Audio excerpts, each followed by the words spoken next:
नौजवान मुख्यमंत्री Hemanta Biswa Sharma ji, industry leaders, अन्य महानुभाव, देवी और सज्जनों,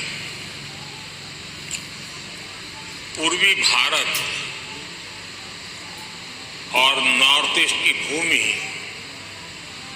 आज एक नए भविष्य की शुरुआत करने जा रही है। एडवांटेज आसाम पूरी दुनिया को असम के पोटेंशियल और प्रोग्रेस से जोड़ने का एक महाअभियान है। इतिहास गवाह है कि पहले भी भारत की प्रॉस्पेरिटी में ईस्टर्न इंडिया का बहुत बड़ा रोल हुआ करता था। आज जब भारत विकसित होने की तरफ बढ़ रहा है तो एक बार फिर ईस्टर्न इंडिया, हमारा ये नॉर्थ ईस्ट अपना सामर्थ्य दिखाने जा रहा है। एडवांटेज आसाम को मैं इसी स्पिरिट के रिफ्लेक्शन के रूप में देख रहा हूं। मैं असम सरकार को, हेमंता जी की पूरी टीम को इस भव्य आयोजन के लिए बहुत बहुत बधाई देता हूं। मुझे याद है 2013 में मैं चुनाव अभियान के लिए आसाम का दौरा कर रहा था, तो एक सभा में ऐसे ही मेरे मन से एक शब्द निकला था और मैंने कहा था, वो दिन दूर नहीं जब लोग अल्फाबेट्स पढ़ना शुरू करेंगे तो कहेंगे ए फॉर आसाम।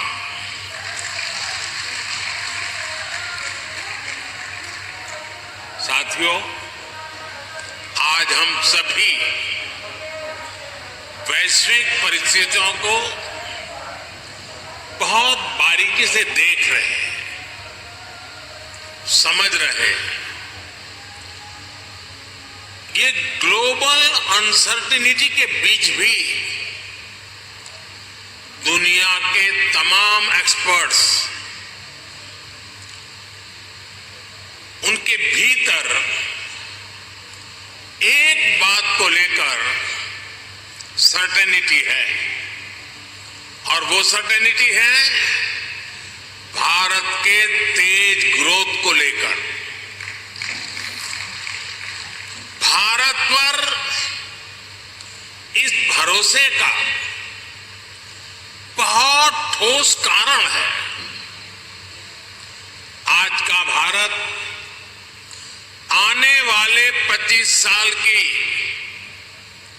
इस 21वीं शताब्दी के लॉन्ग टर्म विजन को ध्यान में रखते हुए एक के बाद एक कदम उठा रहा है, व्यापक स्तर पर काम कर रहा है। आज दुनिया का भरोसा भारत की युवा आबादी पर है, जो बहुत तेजी से स्किल्ड हो रही है, इनोवेट कर रही है। आज दुनिया का भरोसा भारत के उस न्यू मिडिल क्लास पर है जो गरीबी से निकलकर नई एस्पिरेशन के साथ आगे बढ़ रहा है।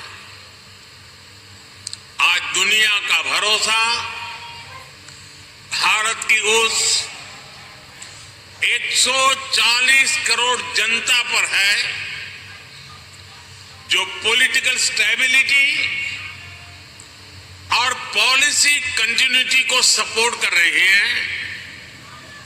आज दुनिया का भरोसा भारत की उस गवर्नेंस पर है जो लगातार रिफॉर्म कर रही है। आज भारत अपनी लोकल सप्लाई चेन को मजबूत कर रहा है। आज भारत दुनिया के अलग अलग रीजन्स के साथ फ्री ट्रेड एग्रीमेंट्स कर रहा है।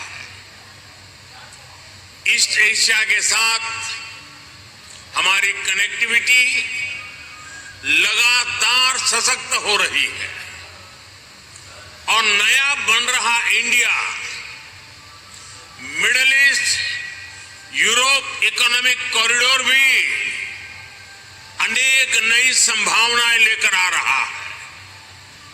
साथियों, भारत पर मजबूत होते ग्लोबल ट्रस्ट के बीच आज हम सभी यहां असम में जुटे हैं, मां कामाख्या की धरती पर जुटे हैं। भारत की ग्रोथ में असम का कंट्रीब्यूशन लगातार बढ़ता जा रहा है। 2018 में एडवांटेज असम समिट का पहला एडिशन आयोजित हुआ था। तब असम की इकोनॉमी 3.25 लाख करोड़ रुपए की थी। आज असम करीब 6 लाख करोड़ रुपए की इकोनॉमी वाला राज्य बन गया है। यानी भाजपा सरकार में सिर्फ 6 सालों में असम की इकोनॉमी की वैल्यू डबल हो गई है। ये डबल इंजन की सरकार का डबल इफेक्ट है। असम में हुए ढेर सारे इन्वेस्टमेंट ने, आप सभी ने असम को अनलिमिटेड पॉसिबिलिटीज का राज्य बना दिया।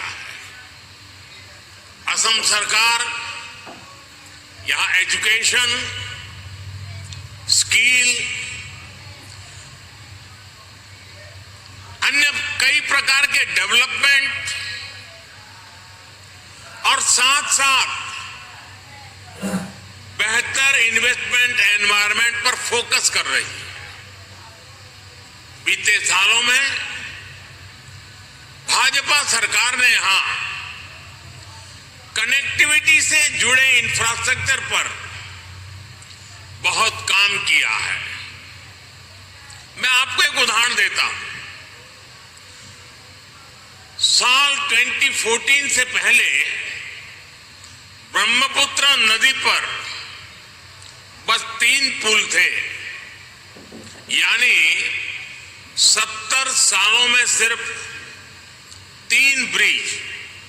लेकिन बीते 10 सालों में हमने 4 नए ब्रिज बनाए हैं। हमने इनमें से एक ब्रिज का नाम भारत रत्न भूपेन हजारिका जी के नाम पर रखा है। असम को 2009 से 2014 के बीच रेल बजट में औसतन 2,100 करोड़ रुपए मिले थे। हमारी सरकार ने असम के रेलवे बजट को 4 गुना से ज्यादा बढ़ाकर 10,000 करोड़ रुपए तक पहुंचा दिया। असम के 60 से ज्यादा रेलवे स्टेशन को भी मॉडर्नाइज किया जा रहा है। आज गुवाहाटी से न्यू जलपाईगुड़ी के बीच नॉर्थ ईस्ट की पहली सेमी हाई स्पीड ट्रेन चल रही है। साथियों, असम की एयर कनेक्टिविटी का तेज गति से विस्तार हो रहा है। 2014 तक यहां सिर्फ 7 रूट्स पर फ्लाइट्स ऑपरेट होती थी। अब करीब करीब 30 रूट्स पर फ्लाइट्स चलने लगी है। इससे लोकल इकोनॉमी को भी बहुत बड़ा बूस्ट मिला है, यहां के युवाओं को रोजगार मिला है। साथियों, ये परिवर्तन सिर्फ इंफ्रास्ट्रक्चर तक सीमित नहीं है। लॉ एंड ऑर्डर में अभूतपूर्व सुधार हुआ है। बीते दशक में अनेक पीस अकॉर्ड्स किए गए हैं। बॉर्डर से जुड़े लॉन्ग पेंडिंग इश्यूज का समाधान किया गया है। आज असम का हर रीजन, हर नागरिक, हर युवा यहां के विकास के लिए दिन रात मेहनत कर रहा है। साथियों, आज भारत में इकोनॉमी के हर सेक्टर में, हर लेवल पर बड़े रिफॉर्म्स हो रहे हैं। हमने ईज ऑफ डूइंग बिजनेस के लिए निरंतर काम किया है। हमने इंडस्ट्री और इनोवेशन कल्चर को बढ़ावा देने का पूरा इकोसिस्टम तैयार किया है। स्टार्टअप के लिए नीतियां हो, मैन्युफैक्चरिंग के लिए PLI स्कीम्स हो, या मैन्युफैक्चरिंग कंपनियां और MSMEs को टैक्स में छूट देना हो, हमने हर एक के लिए बेहतरीन पॉलिसीज बनाई है। सरकार देश के इंफ्रास्ट्रक्चर पर भी बहुत बड़ा इन्वेस्टमेंट कर रही है। इंस्टीट्यूशनल रिफॉर्म, इंडस्ट्री, इंफ्रास्ट्रक्चर और इनोवेशन का यही कॉम्बिनेशन भारत की प्रगति का आधार है। और इसलिए इन्वेस्टर्स भी देश के पोटेंशियल को, उनकी और देश की प्रगति की पॉसिबिलिटीज को बदलता हुआ देख रहे हैं। और इस प्रगति में असम भी डबल इंजन की स्पीड से आगे बढ़ रहा है। 2030 तक अपनी इकोनॉमी को 150 बिलियन तक पहुंचाने का टारगेट सेट किया है। मुझे विश्वास है असम इस लक्ष्य को जरूर हासिल कर सकता है। मेरे इस विश्वास का कारण असम के सामर्थ्यवान और प्रतिभाशाली असम के लोग हैं, यहां की भाजपा सरकार का कमिटमेंट है। असम आज साउथ ईस्ट एशिया और भारत के बीच का गेटवे बनकर उभर रहा है। इस पोटेंशियल को और आगे बढ़ाने के लिए सरकार ने north east transformative industrialisation scheme यानी उन्नति शुरू की है। ये Incoming voice call from +91 92202 72349. Incoming उन्नति स्कीम असम समेत पूरे नॉर्थ ईस्ट में इंडस्ट्री को, इन्वेस्टमेंट को, टूरिज्म को गति देगी। मैं इंडस्ट्री के आप सब साथियों से कहूंगा, इस स्कीम और असम के अनलिमिटेड पोटेंशियल का पूरा लाभ उठाइए। असम की नेचुरल रिसोर्सेज और स्ट्रेटेजिक लोकेशन इस राज्य को इन्वेस्टमेंट का प्रीफर ने आप में एक ब्रांड है जो दुनिया भर में चाय के शौकीनों के जीवन का हिस्सा बन चुकी है। असम टी को 200 साल पूरे हो चुके हैं। ये लेगेसी असम को बाकी सेक्टर्स में भी आगे बढ़ने के लिए प्रेरित करती है। साथियों, आज ग्लोबल इकोनॉमी में बहुत बड़ा बदलाव हो रहा है। पूरी दुनिया एक रेजिलिएंट सप्लाई चेन की मांग कर रही है और इसी कालखंड में भारत ने अपने मैन्युफैक्चरिंग सेक्टर को आगे बढ़ाने के लिए मिशन मोड पर काम शुरू किया। हम मेक इन इंडिया के तहत लो कॉस्ट मैन्युफैक्चरिंग को बढ़ावा दे रहे हैं। फार्मास्यूटिकल्स, इलेक्ट्रॉनिक्स, ऑटोमोबाइल, हमारी इंडस्ट्री ना सिर्फ डोमेस्टिक डिमांड्स को पूरा कर रही है बल्कि इंटरनेशनल मार्केट में भी मैन्युफैक्चरिंग एक्सेलेंस के नए बेंचमार्क बना रही है। इस मैन्युफैक्चरिंग रिवॉल्यूशन में असम बहुत बड़ी भूमिका निभा रहा है। साथियों, असम की ग्लोबल ट्रेड में हमेशा से एक हिस्सेदारी रही है।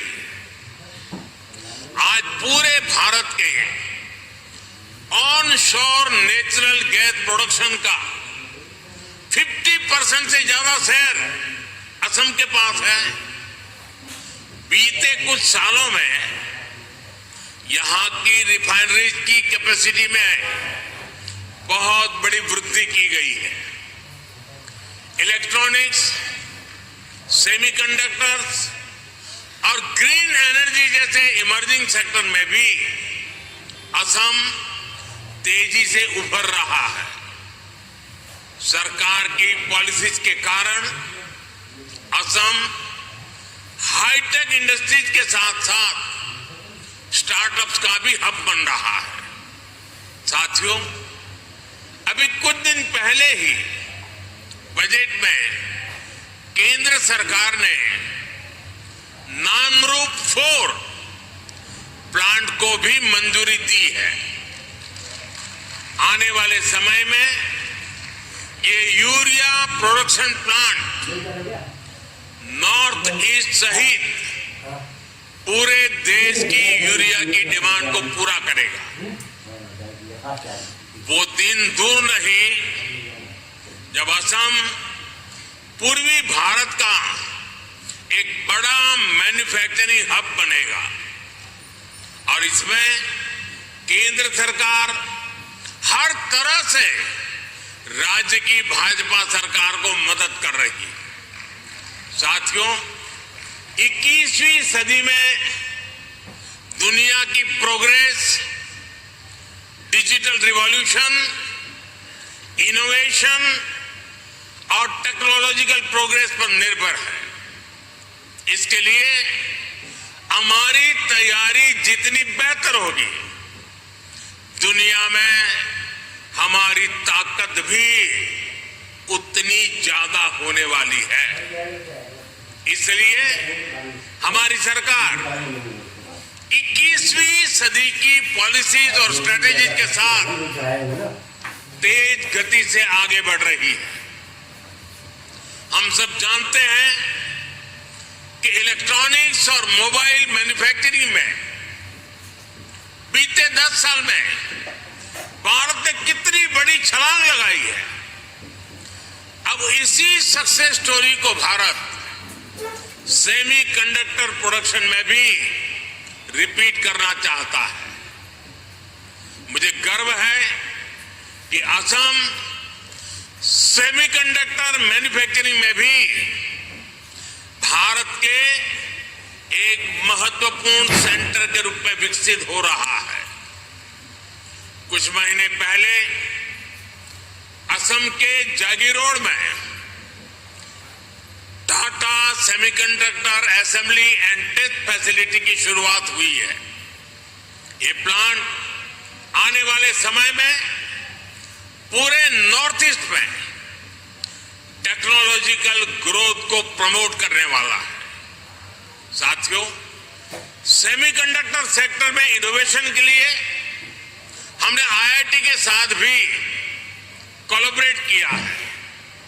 इसके लिए देश में एक सेमीकंडक्टर रिसर्च सेंटर पर भी काम किया जा रहा है। इस दशक के अंत तक इलेक्ट्रॉनिक सेक्टर की वैल्यू $500 बिलियन तक पहुंचने वाली है।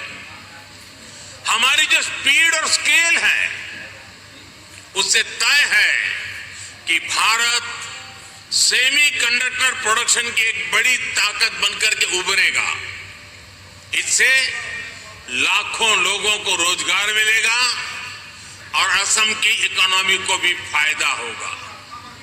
साथियों, बीते 10 सालों में भारत ने अपनी एनवायरमेंटल रिस्पॉन्सिबिलिटीज को समझते हुए भी नीतिगत निर्णय किए हैं। दुनिया हमारे रिन्यूएबल एनर्जी मिशन को एक मॉडल प्रैक्टिस मानकर इसे फॉलो कर रही है। देश ने बीते 10 वर्षों में सोलर, विंड और सस्टेनेबल एनर्जी रिसोर्स पर बहुत बड़ा इन्वेस्टमेंट किया है। इससे न सिर्फ हमारी इकोलॉजिकल कमिटमेंट पूरे हुए हैं, बल्कि देश की रिन्यूएबल एनर्जी प्रोडक्शन कैपेसिटी में भी कई गुना विस्तार कर पाया है। हमने 2030 तक देश की एनर्जी कैपेसिटी में 500 गीगावाट रिन्यूएबल एनर्जी कैपेसिटी में के एडिशन का लक्ष्य बनाया है। 2030 तक देश का annual green hydrogen production 5 million metric tonne हो, सरकार इसके लिए मिशन बनाकर काम कर रही है। देश में गैस इंफ्रास्ट्रक्चर बढ़ने के कारण डिमांड भी तेजी से बढ़ी है। गैस बेस्ड इकोनॉमी का पूरा सेक्टर तेजी से एक्सपांड हो रहा है। इस जर्नी में असम के पास बहुत बड़ा एडवांटेज है। सरकार ने आप सबके लिए बहुत सारे रास्ते बनाए हैं। पीएलआई स्कीम से लेकर ग्रीन इनिशिएटिव के लिए बनी सारी पॉलिसीज आपके हित में है।